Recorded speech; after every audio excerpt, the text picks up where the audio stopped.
दोस्तों नमस्कार, मैं रवि पाल। अब मुझे पिछले 5-6 महीने से बिहार में ही देख रहे होंगे, चाहे वो भागलपुर हो या बांका हो या फिर जहानाबाद। मैं हर चौक चौराहे पर लोगों से चुनाव के बारे पे, राजनीति के बारे पर या यहाँ की जो विधायक हैं उनके बारे पे चर्चा करता हुआ मिल ही जाऊँगा।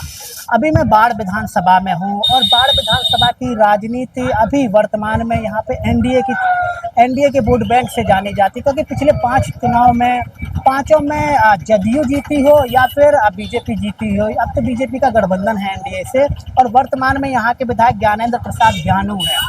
ऐसा कहा जाता है ज्ञानू जी के बारे में कि इनका खुद का वोट बैंक नहीं है, या तो ये मोदी जी की वजह से जीत जाते हैं या फिर नीतीश का वोट बैंक हो। एक लास्ट चीज़ मैं आपको बता दूं चर्चा करने से पहले कि जब पिछला चुनाव हुआ तो पिछले चुनाव में महागठबंधन के सत्येंद्र बहादुर जी लड़े थे, लेकिन हार इसलिए गए क्योंकि यहाँ पर एक जो स्वतंत्र उम्मीदवार करणवीर सिंह यादव, जिनको लगभग 38,000 वोट मिले, इस प्रकार से ज्ञानू जी जीत गए। ज्ञानू को बहुत ज़्यादा वोट नहीं मिले थे, लगभग 35% वोट मिले थे। ये यहाँ का रहा गढ़े थे। अब हम समझेंगे ज्ञानू जी के बारे में, क्योंकि ऐसा कहा जा रहा है कि इस बार ज्ञानू जी का हो सकता है टिकट काट दे, क्योंकि उनके जीतने के चांस तो बिल्कुल ही नहीं लग रहे। क्योंकि बाढ़ क्षेत्र में जब दूसरी विधानसभा का विधायक काम करने आए तो इसको आप किस प्रकार से समझ सकते हैं। मेरे साथ मैं एक दुकान पे बैठा हूँ। पहले तो आपका अपना मुझे नाम बताएं। राजकुमार गुप्ता। कैसा रहा ज्ञानू जी का काम अभी तक? ज्ञानू कोई काम नहीं। ज्ञानू का 75% फैल गया काम तो था। फिर जीत कैसे जाते हैं? जीत जाते हैं, राजपूत बहुल है, विधानसभा में राजपूत का वोट है और कुछ मोकामा विधायक का समर्थन रहता है, इसलिए वो जीत जाते हैं। वो हमारे विधानसभा में 5 साल में अगर जो 1-2 बार आए तो आए, नहीं तो उनका आना ही जाना बना। यानी कि अगर फिर से टिकट इनको मिल जाए, क्योंकि 4 बार के विधायक हैं, कुछ ना कुछ तो पार्टी मस्तिष्क होता ही है। एक बार विधायक बन जाए तो पार्टी मस्तिष्क हो जाता है। अगर फिर से टिकट मिलता है इनको तो क्या जीतेंगे या फिर इस बार हारने के चांस? क्योंकि पिछले चुनाव मात्र इनको 32-33% वोट मिला था। बहुत ज़्यादा नहीं होता 32-33% वोट। ज्ञानू का टिकट यहाँ से लगभग मिलना नहीं होगा, और मिलेगा भी तो ज्ञानू यहाँ से नहीं जीत नहीं पाए। किसके उतरने के चांस हैं एनडीए की तरफ से? एनडीए से अब वो कौन उम्मीदवार है, वो सुधांशु करके हैं, उन्हीं का उम्मीद है। देखिए किस उम्मीदवार को भी घोषणा करते हैं।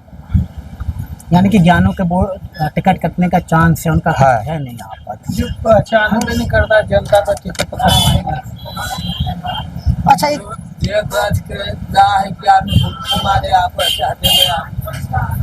अच्छा सत्येंद्र जी कैसे हैं जो पिछला चुनाव हार गए थे? उनको लगभग 39,000 वोट मिले थे। वो कैसे नेता? ऐसा मतदाता बताइएगा आप किसी। हाँ, बढ़िया थे सर। हाँ, वो करमवीर के बारे में बोल रहे हैं। नहीं सत्येंद्र बहादुर जी आरजेडी नहीं, कांग्रेस से टिकट मिला था। कांग्रेस से टिकट मिला। हाँ तो जो कैंडिडेट यहाँ पर है सर, वो नया कैंडिडेट आते हैं जी। पुराना कैंडिडेट, अब नया कैंडिडेट का क्या काम है नहीं है वो तो अगला निर्भर करता है। नहीं, बाय द वे महागठबंधन अगर इनको राजद से उतार दे तो जीतने के चांस हैं, या फिर लगता है कि इस क्षेत्र में महागठबंधन का अस्तित्व? महागठबंधन नहीं जीत पाएगा। महागठबंधन का कोई यहाँ नहीं जीत पाएगा महागठबंधन। जब भी जीतेगा एनडीए जीतेगा। हम बीजेपी का वोट मिलेगा ज़्यादातर,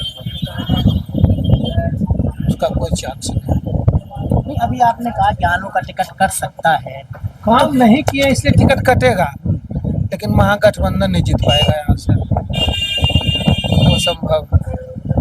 अच्छा, ये करणवीर सिंह कैसे थे? इनको किसने लड़ाया था? अगर राजनीति के बारे में अगर जानते हैं, थोड़ी बहुत आपको जानकारी हो, किसी राजनीतिक दल ने इनको टिकट यानी कि बोला था कि आप लड़िएगा, हमें महागठबंधन को हराना, कुछ ऐसी बातें थी? नहीं, टिकट तो नहीं, उसको कोई टिकट नहीं मिला था ना, लगभग नहीं मिला था। वो हमारे विधायक जो रहते थे, मोकामा विधायक जो उन्हीं के आज संस्कार से वो धन बल समूचे है उसके पास में। यानी कि अनंत जी ने इनको सपोर्ट किया था? नहीं, चुनाव में सपोर्ट नहीं। चुनाव सपोर्ट नहीं।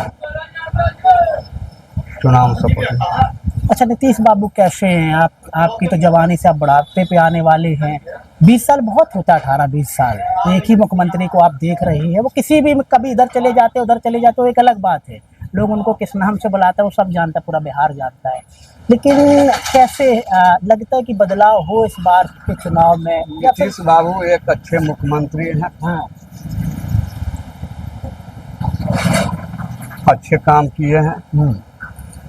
उनका एनडीए गठबंधन का जीत यहाँ सुनिश्चित है।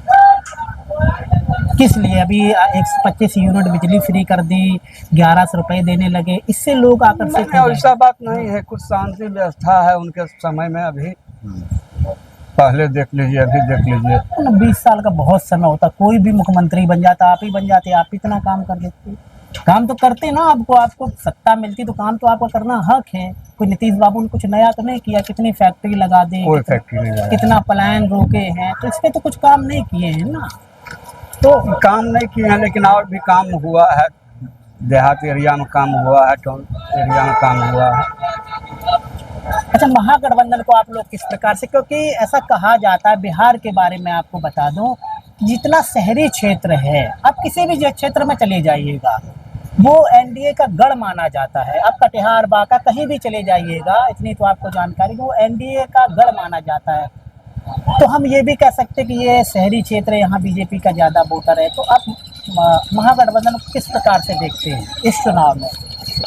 महागठबंधन का तो यहाँ का कोई अभी अस्तित्व नहीं, यहाँ पर या बिहार में? बिहार के बारे में तो सर और बताएगा। जो इधर का है, जो मुंगेर हमारे लोकसभा हो गया, बार विधानसभा हो गया, इन लोग में एनडीए और जदयू का दोनों गठबंधन है।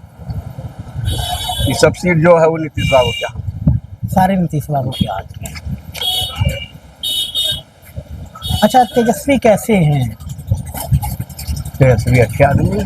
लोग तो कहते हैं अगर वो जीतते तो यादवों की गुंडागर्दी बढ़ जाएगी। वो तो बढ़ेगा, वो तो बढ़ेगा, तो बढ़ना ही बढ़ना है। तो 5-6 महीना 17 में बना तो मन बढ़ गया यादव लोग का, तो फिर बढ़ना ही बढ़ना है। कांग्रेस हो जाते राजद हो, दोनों को तो दिक्कत होगा ही होगा। इसलिए लोग बहुत डरा हुआ है कि हमें महागठबंधन को नहीं जिताना, कुछ भी हो। आगे बढ़िया करके दिखाते तब ना आपका असर रखता। आगे ही आप खराब किए तो आगे क्या कीजिएगा, कोई चांस नहीं उनका। नहीं, ऐसा नहीं होता कि जैसा पिता हो वैसा ही बेटा निकल जाए, कभी ऐसा हुआ है क्या? वैसा ही होता है। अहीर जात ही एक अलग है। बैठो नेताजी। वो जब भी होगा तो अपना रंग दिखा ही देगा। ये हमारे एरिया का कोंडी के हैं। अच्छा, छोटे छोटे दो सवाल और लूँगा, ठीक है। अभी वोटर अधिकार यात्रा चल रही है, आप लोग तो मोबाइल, सब लोग देखते हैं मोबाइल, तो इसको आप किस प्रकार से देखते हैं? ये सही चल रही है? क्योंकि इलेक्शन कमीशन ने, आप चाहे बेंगलुरु सेंट्रल की सीट देख लो, वहाँ 1.25 लाख वोट उनके ही डाटा से बढ़े, और अभी भी एक एक घर में 50-50, 60-60 वोट निकल रहे हैं। कुछ लोग जिंदा थे, उनको मार दिया, मरे वालों को जिंदा कर दिया। तो ये महागठबंधन सही चला रहा है, या फिर आपको लगता है कि ये एक चुनावी एजेंडा है? ये सर चुनावी एजेंडा, हाँ? चुनावी एजेंडा। ना आपको नहीं लगता है सही हो रहा है? चुनावी एजेंडा। कोई भी हैं नेता, वो इलेक्शन का जब टाइम आता है तो घोषणा करते हैं, यह करेंगे वो करेंगे, चुनाव खत्म हो गया सब घोषणा। यानी कि आप कह रहे हैं गलत कर रहे हैं। अच्छा, लास्ट सवाल है, प्रशांत किशोर को किस प्रकार से आप लोग देखते हैं? क्योंकि नए पॉलिटिशियन हैं, और मुझे तो लगता है इस बिहार में सबसे ज़्यादा वही पैसे खर्च कर रहे हैं। प्रशांत किशोर जो थे वो प्रधानमंत्री का भी कहिए तो कुछ सलाहकार रह चुके थे। हमारे नीतीश बाबू के भी सलाहकार रह चुके थे, ममता जी के भी सलाहकार ममता जी के भी सलाहकार रह चुके थे। उनका राजनीतिक में हर तरह, हर नेता भी उनका पकड़। नीतीश बाबू से अच्छे संबंध था प्रशांत किशोर जी का।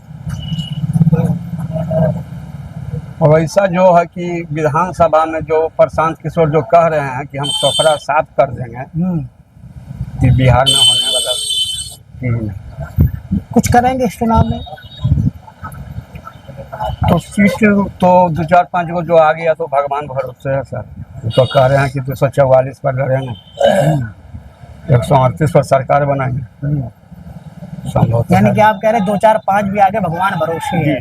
यानी कि आप आंक नहीं रहे कि इनको एक भी सीटें आएंगी। जी। अभी नया नया है तो क्या होगा कौन जानता है, नया का नया नया में कुछ पता नहीं ना है जी। जब तक कुछ करके दिखाएगा नहीं कैसे मानेगा। अच्छा, लास्ट सवाल लेते हैं। तेजस्वी यादव, प्रशांत किशोर और चिराग पासवान में सबसे अच्छा युवा कौन सा है बिहार में? चिराग पासवान। चिराग पासवान, ठीक है, बहुत बहुत